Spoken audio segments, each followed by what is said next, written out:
తూర్పుగోదావరి జిల్లా రాజనగరం నియోజకవర్గంలోని కోరుకొండలో ఈ నెల 26వ తేదీ నుంచి జరగనున్న శ్రీ లక్ష్మీ నరసింహస్వామి తీర్థ మహోత్సవానికి ఘన ఏర్పాట్లు కొనసాగుతున్నాయి. మహోత్సవాల నేపథ్యంలో స్వామివారి రథాన్ని వేద పండితుల ఆధ్వర్యంలో రథసారథులు రథసాల నుంచి బయటకు తీసుకొచ్చారు. మంగళ వాయిద్యాల నడుమ భక్తుల మహర్షధ్వానాల మధ్య రథాన్ని బయటకు తీసుకొచ్చి శుభారంభ కార్యక్రమం నిర్వహించారు.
కోరుకొండ క్షేత్రం కోరుకొండ గ్రామంలో కొండపైన వెలుసున్న స్వయంభూ స్వామి వారి యొక్క దివ్య కళ్యాణ మహోత్సవాలు ప్రారంభించబడినవి.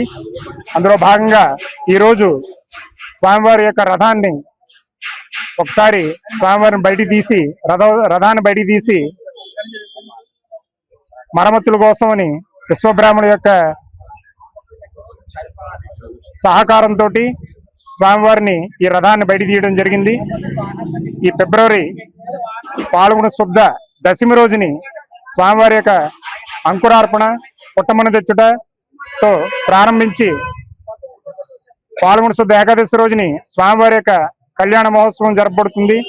మధ్యాహ్నం 1:50 స్వామివారి యొక్క రథోత్సవం ప్రారంభించబడుతుంది. రాత్రి 9 గంటలకు కళ్యాణ మహోత్సవము. అలాగే రెండో రోజు స్వామివారు గరుడ వాహనోత్సవంపై గ్రామోత్సవం జరపబడుతుంది. మూడో రోజు సేవాకాల మండపంలో దిగువాలయంలో స్వామివారికి సదస్సును జరిపించి వేద పండితుల చేత ఆశీర్వచన జరిపించి ఆంజనేయ వాహనంపై గ్రామోత్సవం జరపబడుతుంది.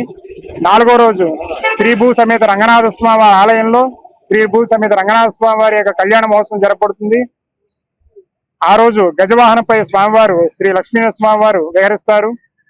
ఐదో రోజుని చంద్రగ్రహణం కారణంగా మధ్యాహ్నం 3:30 నుంచి రాత్రి సుమారు 7 గంటల వరకు ఉంది కారణంగా ఆ రోజు కార్యక్రమములు త్వరితగతిని ప్రారంభించి ఉదయాన్నే స్వామివారికి నిత్యార్చన, బలిహరణ, సేవాకాల తీర్థప్రసాద గోష్ఠి త్వరితగతిని చేసి చక్రతీర్థానికి శ్రీ స్వామివారిని, లక్ష్మీ నరసింహస్వామి వారిని, శ్రీభూ సమేత అనంత పద్మనాభ స్వామి వారిని, చక్ర పెరుమాళ్ళని గిరి ప్రదక్షిణ పూర్వకంగా స్వామివారి కోనేరు వద్ద చక్రతీర్థం జరపబడును. అలాగే అయిన వెంటనే యథాస్థానంలో స్వామివారి ప్రవేశం ఉంటుంది. ఆ తర్వాత దర్శనాలు నిలిపివేయబడుతుంది. రాత్రి 7 గంటల తర్వాత ఆలయ శుద్ధి, గ్రహణ సంప్రోక్షణ కార్యక్రమాలు జరిపించిన తర్వాత పూర్ణాహుతి, ధ్వజ అవరోహణం జరిపి తర్వాత ఊంజల సేవ, అద్దప సేవ జరపబడుతుంది. శేషవాహనంతో గ్రామోత్సవపూర్వకంగా స్వామివారి విహరించి ఆ రోజుతోటి స్వామివారి యొక్క 5 రోజుల పాంచాగ్ని దీక్షతో కార్యక్రమాలన్నీ ముగుస్తాయి. తర్వాత రోజుని స్వామివారు సాయంత్రం 6 గంటలకు ద్వాదశ ప్రదక్షిణాలతోటి శ్రీ పర్యంగ శయనోత్సవం జరపబడుతుంది. శ్రీ పుష్పయాగం అంటారు, ఏకాంత సేవ జరపబడుతుంది. దానితోటి ఈ ఉత్సవాలన్నీ కూడా ముగుస్తాయి.